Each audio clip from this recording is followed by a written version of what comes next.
Welcome to Brighter Morning with Bo. We're so glad to have you on board MCTV, Multicultural TV, and U97.5, Hot Like Pepper, Multicultural Radio.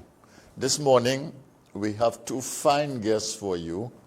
The first one that we'll be talking to is Professor Prakash Prasad, who is the president of the University of Trinidad and Tobago.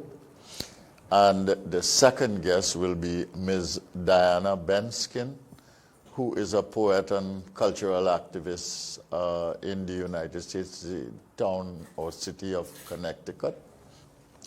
And she has been involved in a number of issues having to do with people in the diaspora, supporting people here in Trinidad and Tobago. And we will talk with her a little bit.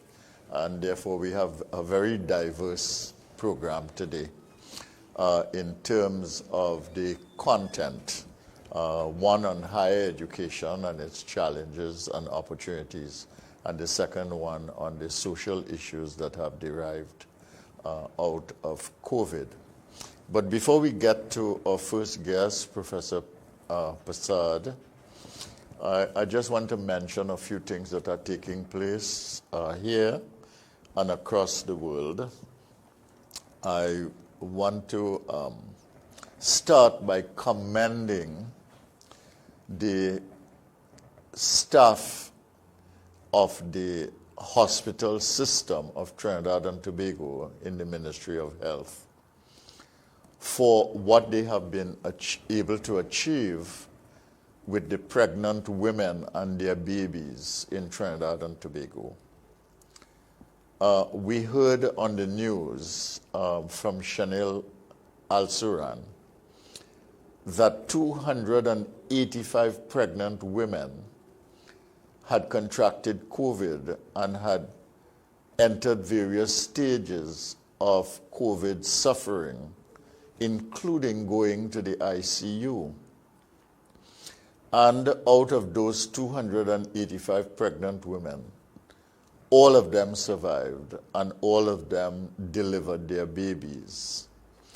And yesterday we had the announcement of the first death of a pregnant woman, but the survival of the baby. We don't know what the consequences will be of that. But I do want to take this opportunity to commend all the health practitioners, the nurses, the support staff in the health system for what they have been able to do in the maternity wards of our hospitals in Trinidad and Tobago. I think sometimes when we get good news, we take it for granted, but we have had one death now, and we are very, very sad about that.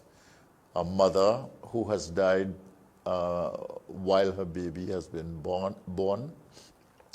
And that must be a terrible thing for the father and also for all the family. But we celebrate and congratulate the health staff for the work that they did with 285 other women who contracted COVID in this country. The second thing locally is the SAPA confusion. Yesterday when people came, I mean, we really have to manage those things a little better. The things always happen, you know, and it's easy to make mistakes. I mean, I know that from my own experience of life, and in so many instances you can put everything right and things can go wrong. But I wanted to say that we need to manage those things better. We have some experience now, we've been doing it. The government is involved, private sector, NGOs, we need to do those things better. But what the high numbers of people yesterday tells us is that there is a preference for vaccines in the country that is emerging and that we've got to address. People prefer to take the AstraZeneca than, it seems, the Sinopharm. The Sinopharm is a WHO-approved vaccination And there's nothing wrong with it. And I think people are okay with it. But I think the problem that is emerging is that countries are picking and choosing which vaccines they will allow as being, what can I say, acceptable for travel to their country. Now, I want to say something about that. It's important. You know, I am really very, very angry and upset about the fact that a large part of the world is not getting any vaccines at all whatsoever.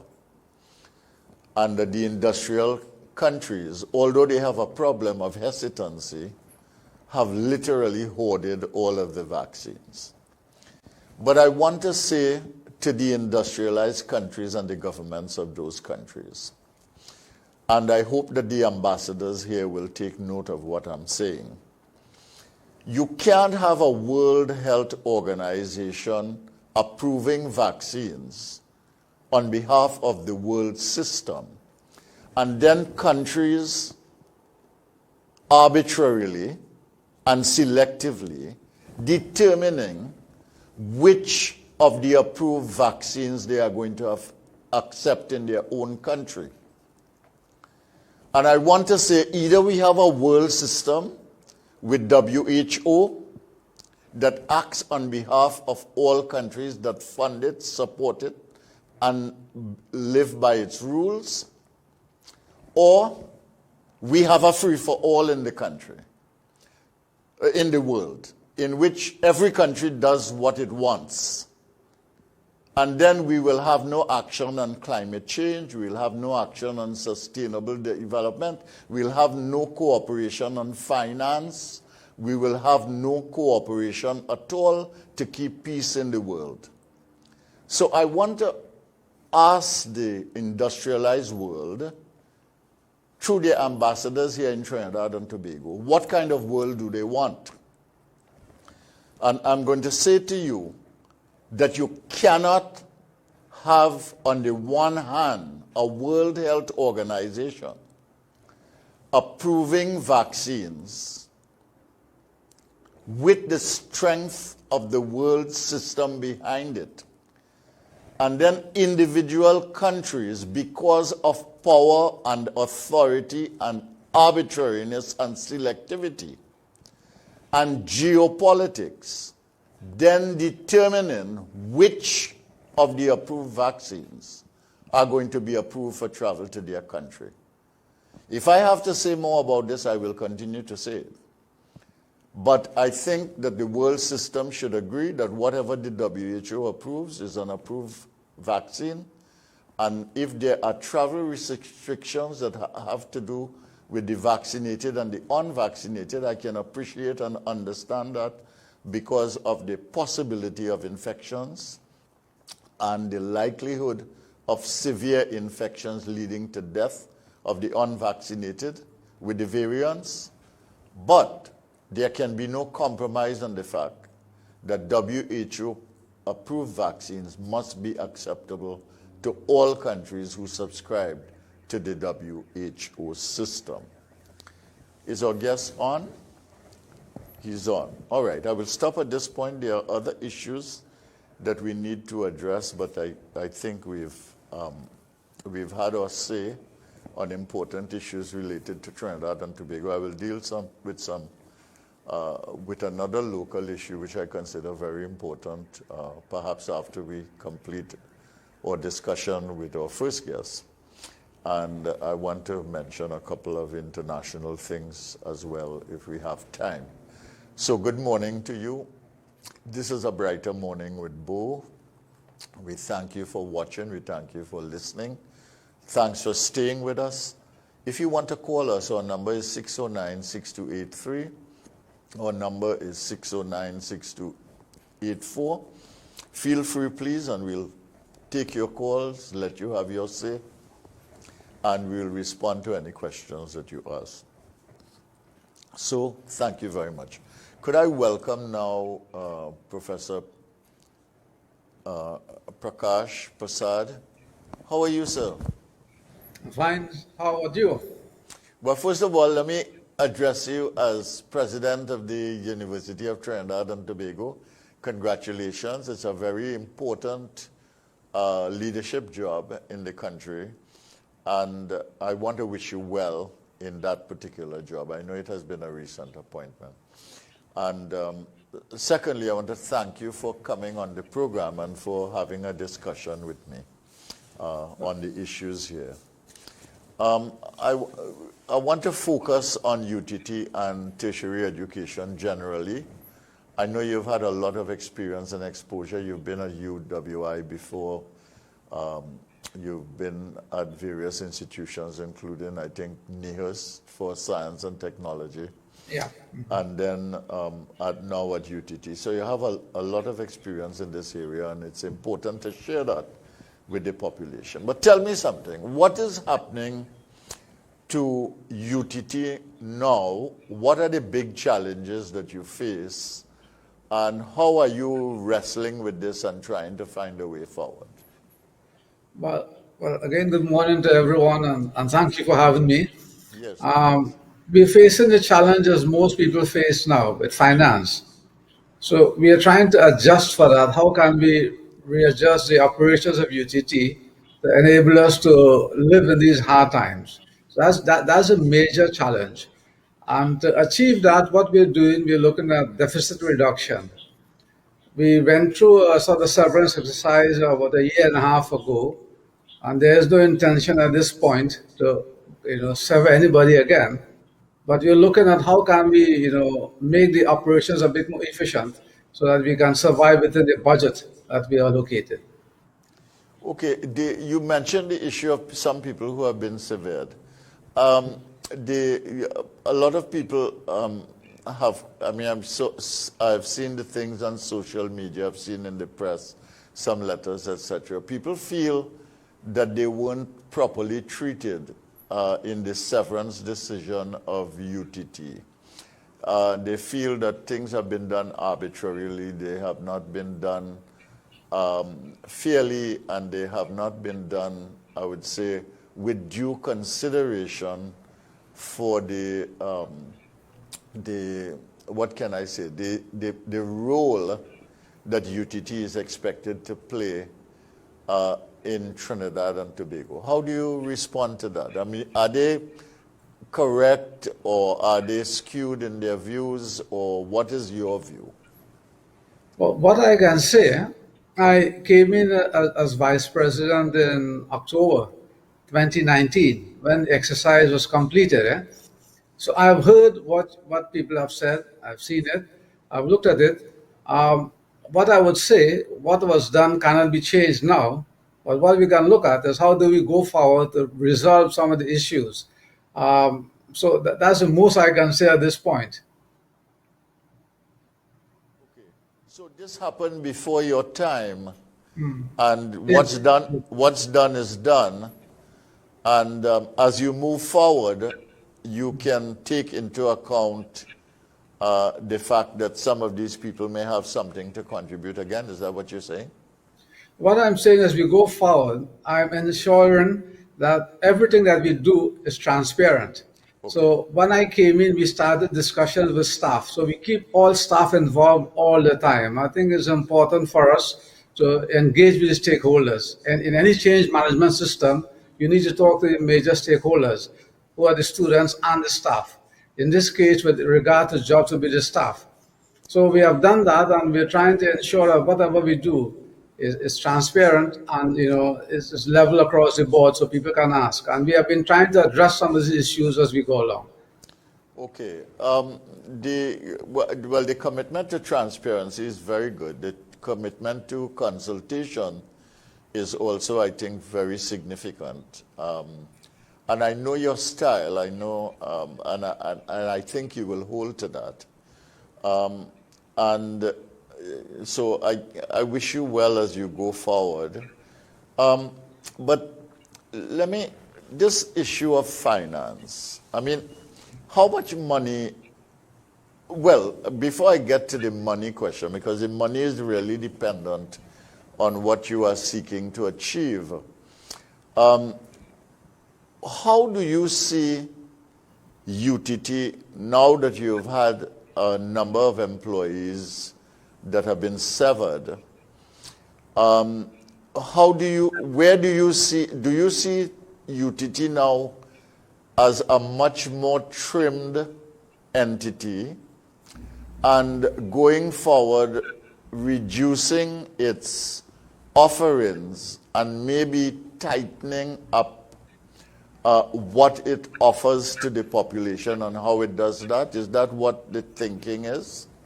That's right. So what we do, we consolidated. Yeah. So for instance, all engineering programs, the degree programs, we located them at Point Jesus. Now at UTT, we really have some young, bright student, and staff, which we need to, really take care of. So what we're doing, putting the environment in place instead of the sort of approach I'm taking is instead of saying let's get rid of people to make it more cost effective, how can we use the people that we have to do more, to do it better? So I think that's the approach we are taking. So it's no longer about cutting people, but really maximizing what we have. So in that regard, we are doing a lot of issues. So we are looking at working more closely with the various sort of state corporations and bodies outside. So for instance, just by way of example, our students do what we call industry projects in a variety of places. From the regional corporations, so we have done work in the Penal Davie Regional Corporation, the Cuba Talpara Regional Corporation, the Tanapuna Piaco Regional Corporation, where we look at how can we improve the processes, make these corporations a bit more efficient. So this is sort of things we are doing. Okay, so you're doing work that is actually applicable to improvement of things in the society, and you want to do more of that. Is that true? That's the case. You see, I think sometimes in this part of the world, we think that we have to do high-tech stuff. I think what we need to do is what we need to do is things that would impact on the country. Remember, we are being funded by taxpayers.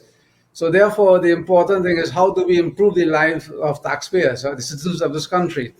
Yes. Now, the other question people might ask is, hey, if you're doing research of a local level, is it of an international standard? Now, once the measures you're using are rigorous, the techniques you're using, then it is publishable anyway. And I'll give an example of that.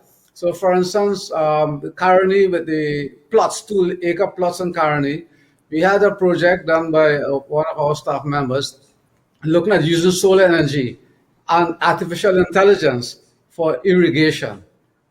So, sustainable and high tech. And it's getting a lot of coverage in the Middle East and other places where there's more water stress than we are. So it just demonstrates that if we solve our problems, but we use the appropriate techniques, then it can be published anywhere in the world, but have access and importance anywhere in the world while making an impact on the country also. No, I agree with you. And I mean, I like the perspective very much, which is that if you do things that are useful to your own society and valuable to it, chances are that other people in other countries with similar experience will also recognize the value of that. That's right. But it has to be done at a comparatively high standard. That is to say, it has to be done at a level that the world can accept as being authentic and rigorous and scientifically sound. And once you do that, it really doesn't matter where you do the research. What is really valuable is what the research means to people. So I want to commend you on that, and I want to commend the member of staff who did that kind of work. And I really want to commend you on encouraging that kind of work within the University of Trinidad and Tobago. Do you have any other examples or instances of that you'd like to share? Because that's a really good story. Sure. We have a member of staff who's working on a new sort of drug for diabetes. And this is being done, his work is a US patent. And actually, we got the patent as UTT's first international patent. And we're actually doing clinical trials being done at an institute in Bangalore in India right now, doing it with the sort of clinical trials with mice before we take it to human trials. If that works well, that is going to be something that would be used worldwide for diabetes. And diabetes is a huge problem worldwide. No, that is. I'm glad you mentioned that. Actually, I talked to that faculty member some time ago, and I would like to have him on this program. I hope that he will agree to come.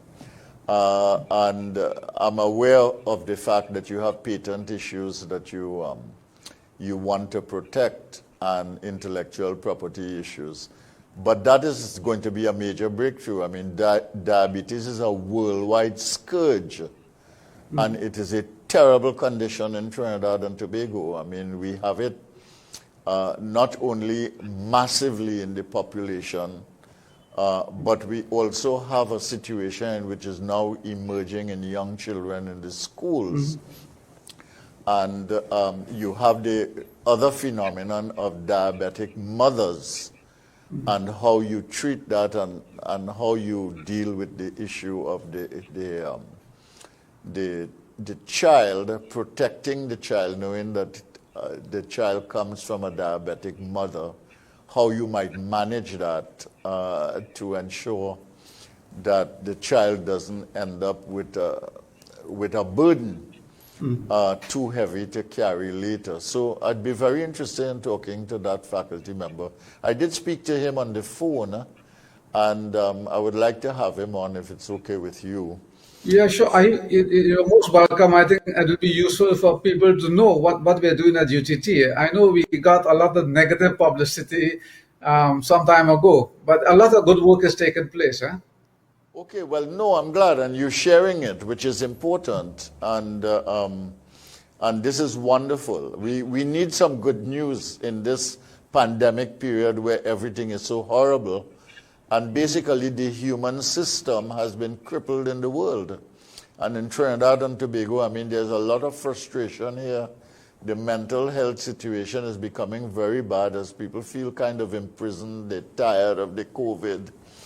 They're tired of the restrictions. You know, it's becoming quite bad. But let me ask you something. The financial problem of UTT, and this is not only of UTT. I mean, worldwide educational institutions have problems of funding and financing, etc. I remember this is something that I wrote about when I was at UWI as principal. I did something for UNESCO on it, the whole business of higher educational financing, which they accepted and they publicized all over, focused on small states. And it's a big issue, which is that, you know, we can't expect government to fund education forever, right? And institutions need funding in order to survive, because you can't do anything without the required financial resources, the money. Sparrow said a long time ago that you can't have love without money. And the students cannot pay enough in any system to keep a university going. So how are you viewing this challenge then as the head of UTT? Are you looking at different things? I asked this question of the principal of UWI, my colleague, and you know, we had a discussion about that, and I'm asking you really the same question. How are you going to deal with this issue of financing? Because government funding alone is not going to be enough anymore. And student fees are not going to be enough. And we have a situation in Trinidad and Tobago where GATE is being significantly reduced. How are we going to deal with the institution? Well, you're correct on these points. And what we're looking at is actually we have to change the model of the university. I think for too long, we think that the government just fund us, and people, get educated and look for a job. We have to change that. At UTT, what we're saying that UTT must not only teach, one must but get involved in what I would call loosely business. We have to look at that. We need to earn money. It's as simple as that. And not only from student fees, as you point out, student fees won't carry it. So we need to earn money. In other words, the university must not only maybe need to adopt the American model. We need to commercialize knowledge and commercialize whatever facilities we have in a big way. I mean, when you look at the land grant universities in the States, they were given big amount of land and said, you sort yourself out. So we're looking at a similar model. So for instance, we have the ECIAF campus. We have 200 acres there of good land. We are looking at commercializing that facility. What I'm thinking, and we're in discussions with this, is that if we want to produce good people in agriculture, and that maybe we need to change the name from agriculture to agribusiness, because agriculture now, or the business of agriculture, has become so high tech also.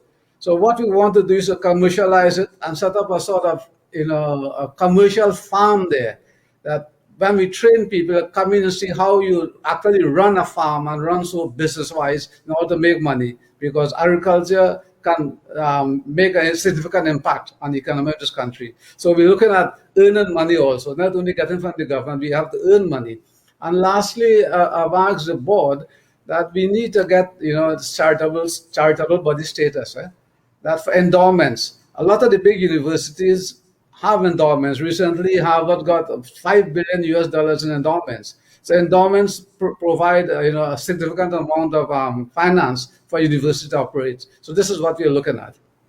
Okay. Do you think that the pool of resources in Trinidad and Tobago will allow you to get the kind of endowments that you need for sustainability from the private sector? Or are you looking at endowment status as a way of attracting global money? Well, both global and local, and also global in terms of the diaspora also. We have significant diaspora in both sides of the Atlantic.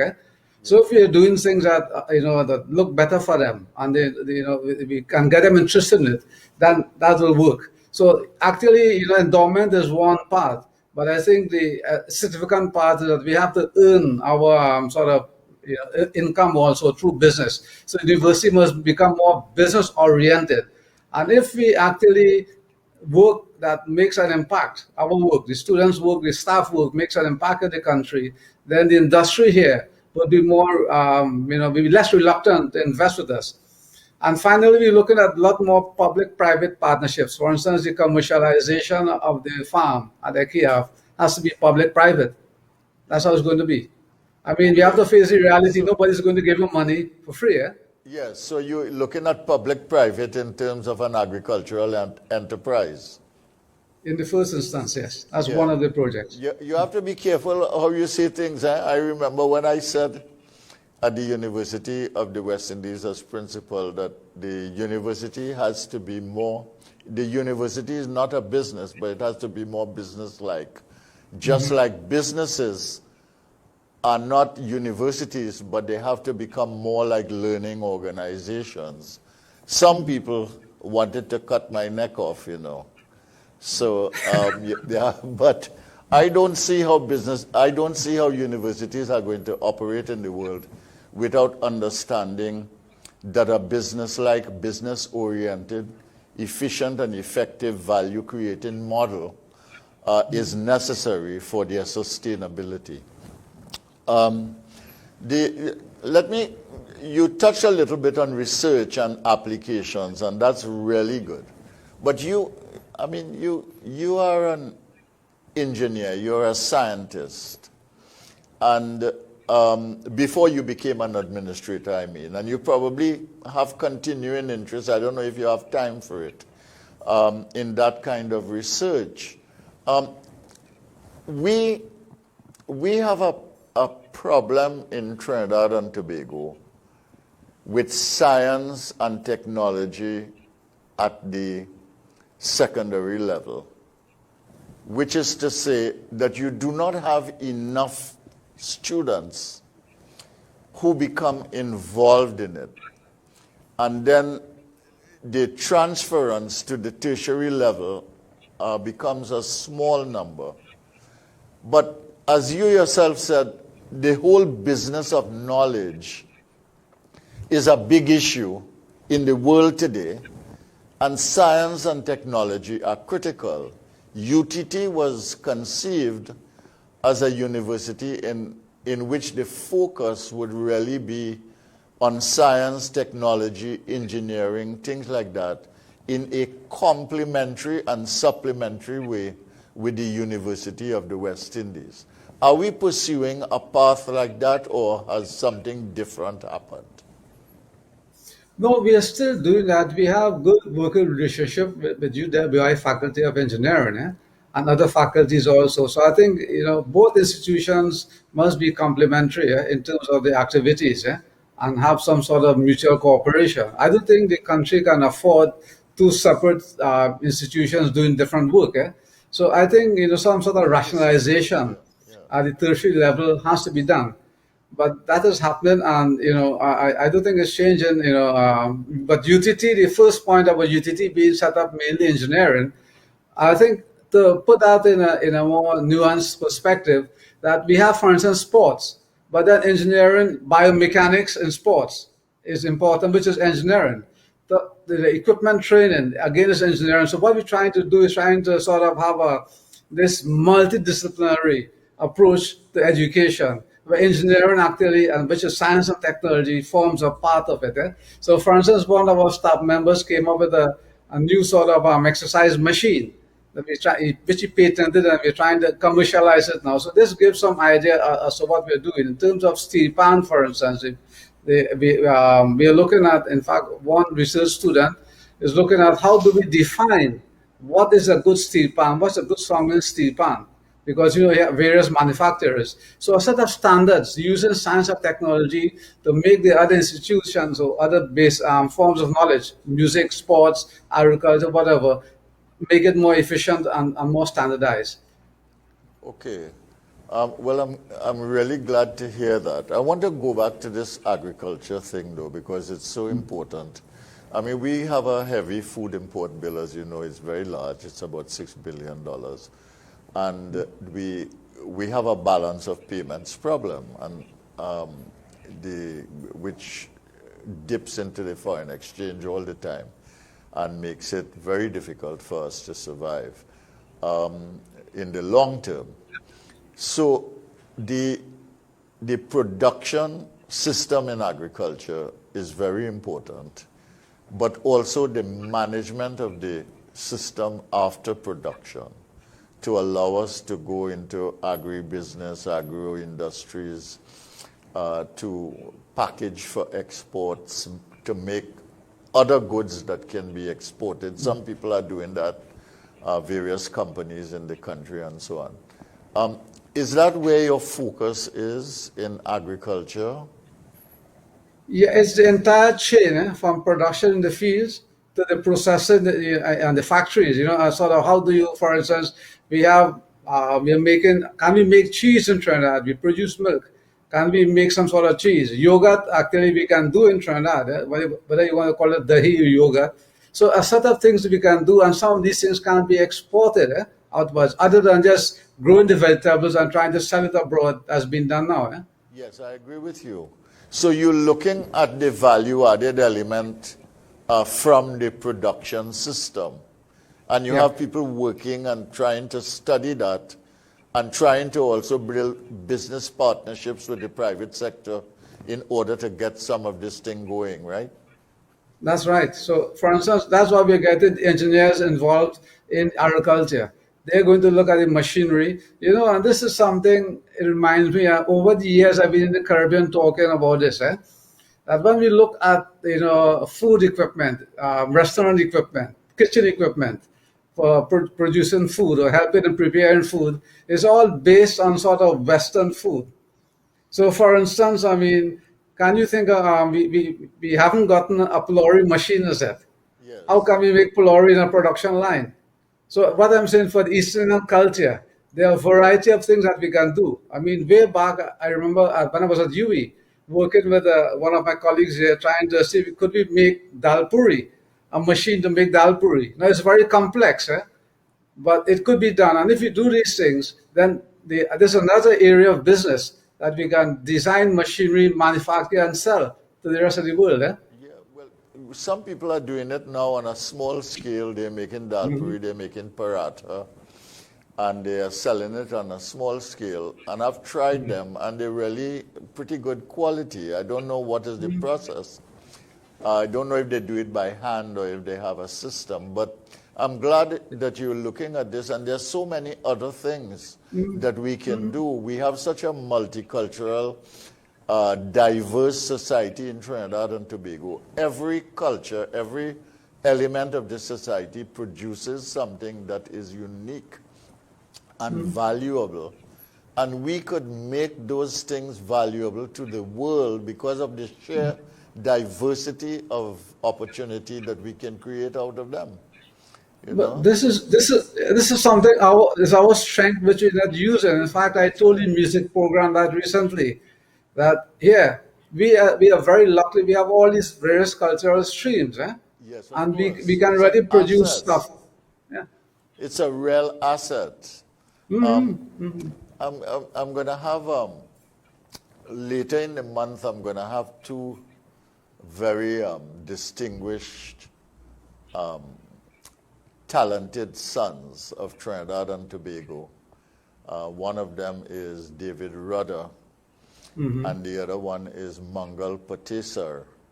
And I'm going to talk to them, a little bit about this business of, I'm going to talk to them a little bit about independence and so on. But I also want to see, I want them to talk about the relationship between the art that they create, the music that they create, the artistic vocation, and the business of development and independence and authenticity, etc. So we'll see how that goes. And I know you are a talented musician yourself and that you like music. So I imagine the scientist on the one hand, the musician on the other, the person deeply rooted in culture on the other. I think those things make for a good mix as the leader of a university. So I think it's valuable, It's not just information and knowledge. You need more than that, I think. So how do you see the UTT going forward then? Let's say over the next 5 years. You have a problem with funding. You have a problem with GATE. You have a problem generally with getting the resources that you require in order to get it done. And you have certain challenges that you've identified. You want to focus the university in a certain way. You want to focus on research that can be commercialized, and you want to do with things with the private sector that can be turned into income. Is that how you elaborate a little bit on how you see the shape of UTT going forward? Well, this is what we're doing, and we're starting to do that. We're starting with the politician itself, right? So recently we started looking at how can we embed, infuse entrepreneurship in every single program. So you're not just doing a course. So for instance, we do a course, we explain to you first a preliminary course as to what it entails, but also in every sort of project you're doing, students are doing, they must understand that it has commercial value. So for instance, we do in engineering final year projects, and they're projects in all departments. So, and that's, it counts as for the final degree, a large portion of it. What we're insisting on now, tell us this project that you're doing, how can you commercialize it? Can you do a preliminary business plan of it? So it makes them become fully aware and enthused in how can I take my education to earn money. So once we start that, I think we need to change the culture of UTT. Actually, strangely, my first presentation at the board, I told them that what we needed to do was to change the culture of UTT. And that's where the change starts. So you change the culture. And this is what we're pushing at, to achieve the goal we want at the end. All right. I mean, I like what I'm hearing, and I mean, I hope it works. It takes a lot of people to make it work. And let me ask you though. You know, you are introducing entrepreneurship in the curriculum. Does that mean, therefore, that you are dealing with curriculum change in UTT? I know with this COVID thing, we've all had to go to the technology and online, and perhaps you could say a word about that. But more than that, we have to change curriculum. You're talking about entrepreneurship. We have climate change issues that are affecting us very badly. You have sustainable development goals, which the UN have identified, which we're trying to achieve. We have innovation as a necessity. Sustainable development has not been achieved anywhere in the world. It's something that we are all navigating, trying to do. And therefore, innovation is essential to make sustainable development possible. So all these things, entrepreneurship, sustainable development, climate change and its impact, innovation, are these things being taken into account as we look at the curriculum? Yes, actually, first to answer the first question online, before COVID came, we were using Canvas in a big way. So March last year, we switched to online quite seamlessly. We did everything online, exams, teaching, everything, and this year is the same thing. And in fact, the feedback from the students, it was pretty good. And when we did analysis of the marks, pre-COVID and during COVID, there was no significant difference. So it is working. But having said that, we are mindful of the issues students face, and which we try to resolve as much as we can. With regard to the curriculum change, yes, now we have a master's in entrepreneurship, in which we tried some interesting experiments. I mean, as a former principal of UWI, I'm not too sure whether you will agree with this. But for the masters, what I tried to experiment, I was a program professor, the head of the department. I said, look, let's look at people, not necessarily having a degree to do the masters, but if people can show that they're running businesses, and this is a master's in entrepreneurship, can we take them in to do the masters? Yeah. Without dropping the standard. No, I And support interestingly, that. they did a lot better. So in fact, a lot of these students who graduate from that master's in entrepreneurship have successful businesses, about 10 of them. Okay. That's very good. That's very good. We have to close up now. I just ask you a quick question. If you can just give me the numbers. How many students do you have at UTT now? What is your faculty component like in terms of numbers? How many students do you graduate every year? And are the students having difficulty getting jobs? Some programs, so first we have about 7,000 students. Okay. Our students tend to get jobs because they actually work in industry a lot. A lot of our projects are industry. So the program I was associated with before, about 95% of the students got jobs when they graduated. That's in the manufacturing and the mechanical areas. So it's working well. The staff complement is about 350 at this point in time. Okay. All right. So you have no problems with the graduates fitting into the economy at all? No. All Because, right. like I said, we really focus on the industrial part. So they work in industry, a lot of them. Okay, so they are sort of snapped up as they graduate. Well, they're moving. I wouldn't necessarily say snapped up, but they move into positions. Yes, no, I'm glad to hear that. I think that's good news. So I want to wish you well. I thank you for coming on the program. We have to close now, but this has been wonderful to talk to you. I hope we'll get a chance to talk again. I hope you'll come back, and I will try to talk to some members of your faculty who are doing good work, and bring them to the fore so people can understand what is involved. Because I try to make this program a conversation about development. It's very important. And so I'm very glad that you took the opportunity to come. And thank you very much, Professor Prasad, for being here this morning. We move on now. Well, I want to thank you for inviting me. So. All right. Okay. We move on now to the news. Shanil Al-Siran, and we move on to the news on MCTV and U97.5 FM, Hot Like Pepper Radio.